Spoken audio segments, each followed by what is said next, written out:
In March of 2008, an experienced bushwalker named Warren Meyer set off on a 4-hour Easter Sunday hike through Victoria's high country carrying a phone, a GPS unit, food, and water.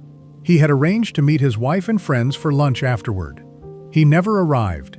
His car was found later that afternoon parked and locked exactly where he had left it. Warren Meyer has never been found, and neither has any trace of what happened to him. He is not the only one. Victoria's Alpine National Park is enormous, covering more than 600,000 hectares of rugged, densely forested mountain country northeast of Melbourne, including Mount Bogong, the state's highest peak. It is popular with hunters, hikers, and campers, well-trafficked, well-mapped, and for the most part well understood by the people who spend time in it, which is exactly what makes the pattern of disappearances connected to this region so difficult to explain away as simple bad luck. Warren Meyer's case remains one of the strangest. Despite carrying navigation equipment and being deeply familiar with the terrain, he vanished on a short, well-marked trail in broad daylight. Investigators from local police, the Missing Persons Unit, and eventually the Homicide Squad all worked the case. During the search, officers received reports of semi-automatic gunfire in the area on the morning Meyer disappeared and discovered a large marijuana crop growing nearby. An escaped involuntary psychiatric patient with reported homicidal thoughts was also found roaming close to the track Meyer had been walking. None of it led anywhere concrete. In December of 2017, nearly a decade after he vanished, a coroner formally concluded that Meyer had died of unknown causes, closing the case without ever determining what actually happened to him. 3 years earlier, in June of 2011, a former prison governor named David Prideaux went deer hunting with his brother-in-law in the same stretch of high country. He was experienced, well-equipped, and familiar with the terrain. He has not been seen since. Searches conducted in the months following his disappearance turned up no trace of him or any of his belongings. Given his background running a maximum security prison, theories quickly circulated linking his disappearance to a violent gangland murder that had occurred inside his prison the year before, along with speculation that he may have been carrying sensitive files related to police corruption allegations. Investigators meticulously checked his bank accounts, phone records, and government records for any activity after his disappearance. Nothing ever moved. A coroner eventually ruled that Prideaux likely died from an accident or medical event in the park, formally declaring him dead while explicitly stating the cause remained unknown. Before we go further, my ebook, The Timeline Lie, covers 15 more sites like this across the country, link below. In July of 2019, the pattern continued. Conrad Whitlock, 72 years old, drove alone into the high country late at night for reasons his own family never understood. His wife woke to find him gone from their bed. His car was later discovered parked on the side of Mount Buller Road in darkness, engine workable, keys still inside, along with his jacket and mobile phone. Investigating officers were direct about how little any of it made sense. The vehicle had fuel, the keys were with it, and nothing about the scene explained why Whitlock would have walked away from a working car in the dark without his jacket or phone and never returned. He has never been found. Then, only months later, in October of 2019, an experienced solo hiker named Niels Becker set out on a 5-day trek through the same national park, a trip he had spent months preparing for. He was well-equipped and thoroughly familiar with the area. He sent his family a message from a hut partway through his route saying he was heading toward his car, a walk he estimated would take 6 or 7 hours. He never arrived. More than 70 searchers combed the area without success. A senior police sergeant later offered the department's working theories publicly, acknowledging that extreme cold may have led to hypothermia, that Becker may have wandered beyond the search perimeter entirely, or that something more deliberate might have been involved. No definitive answer was ever reached. If you are finding this as unsettling as I am, make sure you are subscribed, because there is one more figure connected to this landscape that deserves mention, even if his role in any of it has never been established. Locals and hikers in this region have long spoken of a solitary expert bushman, known informally as the Button Man, so named for his habit of using deer antler to craft buttons and earplugs. Described as being in his 70s, capable of moving through the most difficult terrain with the stamina of someone decades younger, he has reportedly approached campers and hunters at their fires after dark, asking pointed questions about why they were in the area, while revealing almost nothing about himself.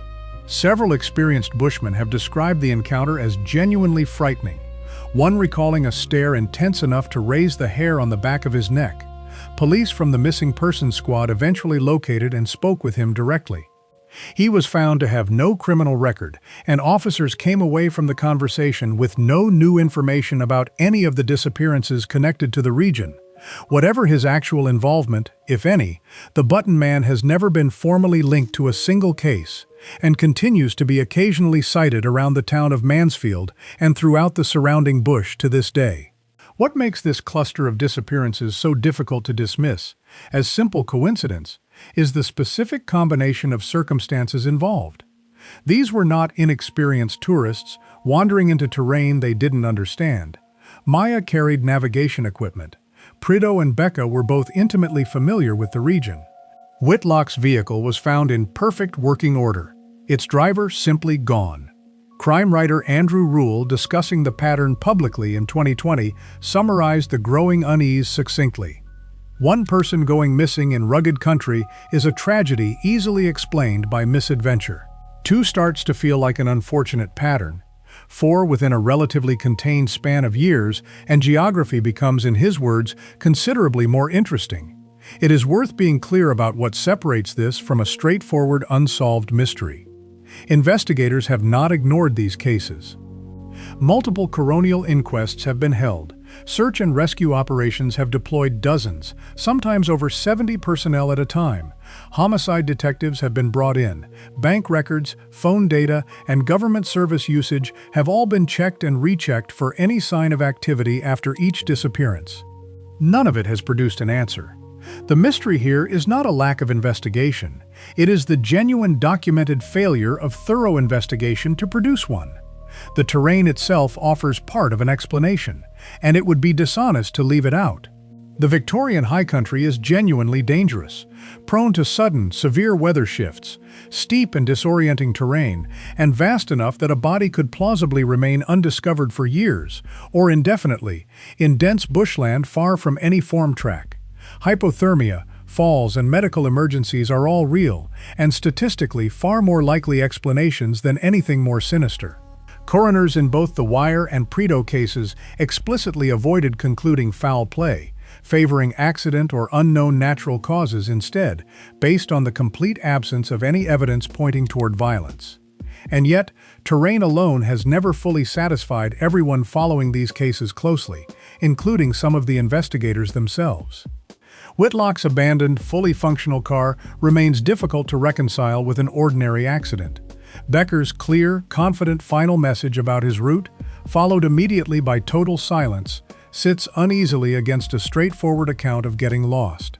The sheer geographic concentration, several separate, well-prepared people vanishing within the same relatively contained stretch of park over roughly a decade, continues to draw attention specifically because the individual explanations, reasonable as each one sounds in isolation, do not fully add up to an obviously coherent pattern when placed side by side. What remains today is a section of Victoria's High Country that looks on any ordinary afternoon like exactly what it is on paper. A large, well-used national park, popular with hikers, hunters, and campers, crossed by formed tracks and dotted with huts offering shelter, and in a few specific spots, rare pockets of mobile reception. Nothing about it announces danger to a visitor pulling into a car park at Dom Saddle or setting out from Mount Sterling. And for the overwhelming majority of people who walk through it, that ordinary appearance holds completely true. But for at least 4 people across roughly a decade, all experienced, all reasonably prepared, all moving through terrain they had every reason to trust, that same stretch of mountain country closed over them completely and has never once given up an answer. The searches themselves are worth understanding in more detail because they were not brief or half-hearted efforts abandoned after a token effort.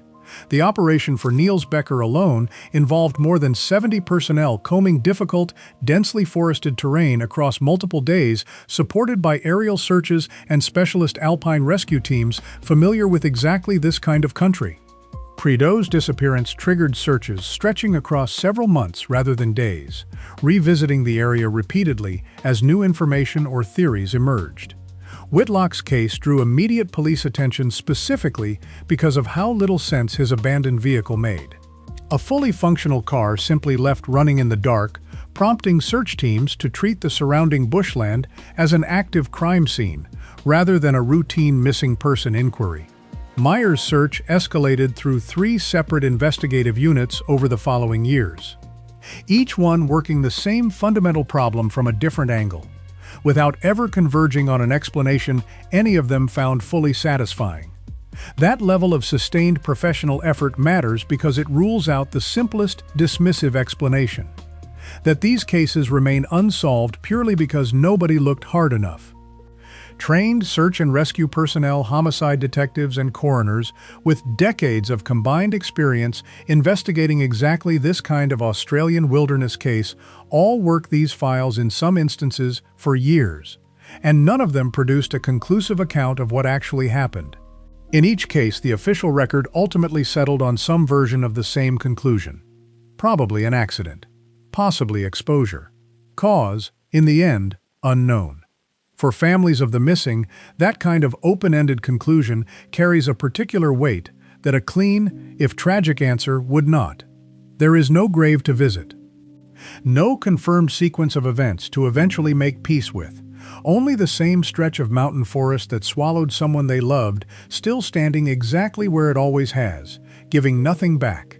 The region's reputation has grown well beyond the specific families and investigators directly involved in these cases too. Locals in nearby towns like Mansfield and Omeo have grown accustomed to visitors asking about the disappearances, and the wider area has increasingly become a point of interest for people drawn specifically to its unresolved history. Campers who gather at night to swap theories, hikers who deliberately seek out the huts and tracks connected to one case or another. That kind of attention cuts both ways. It keeps the cases from fading into obscurity, ensuring new generations of hikers know the names Prideaux, Miller, Whitlock, and Becca even decades on.